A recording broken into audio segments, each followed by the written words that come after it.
നിലപാടിലേക്ക് അദ്ദേഹം ചേക്കേറുന്നതായും മുഖ്യമന്ത്രി പറഞ്ഞു. സെൻകുമാർ പഴയ പിടിയിലില്ല കേട്ടോ, വിട്ടുപോയി. ഇപ്പൊ ഇങ്ങോട്ടായി പിടുത്തം. അത് ഓർമ്മ വേണം. പഴയ നില തന്നെ സെൻകുമാർ സ്വീകരിക്കുകയാണ് എന്ന ധാരണയിൽ നിൽക്കരുത്.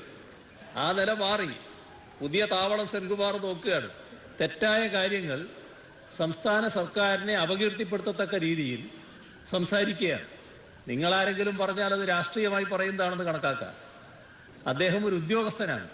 പക്ഷെ നിങ്ങളെക്കാളും കടുത്ത രാഷ്ട്രീയം നിങ്ങൾക്ക് വേണ്ടിയല്ല ഇപ്പോൾ, നിങ്ങളുടെ കയ്യിലല്ല ഇപ്പം നിൽക്കുന്നത്, മറ്റാളുകളുടെ കയ്യിലായി. അത് ഓർമ്മിക്കണം. അതേ ഞാൻ പറയുന്നുള്ളൂ. എന്നാൽ അദ്ദേഹത്തിന്റെ സുഹൃത്താണ് കൂട്ടിക്കൊണ്ടുപോയത്. അതിനകത്തൊന്നും വലിയൊരു ഗൗരവമായി കാണേണ്ട കാര്യമില്ല. അതെ, അതിനകത്തൊരു വലിയ ഗൗരവമായി കണ്ട RSS ഇന്ത്യയിലെ ഒരു പ്രധാനപ്പെട്ട സംഘടനയാണ്. ആ സംഘടനയുടെ നേതൃത്വത്തിൽ പ്രവർത്തിക്കുന്ന ആളുകളെ കണ്ടു.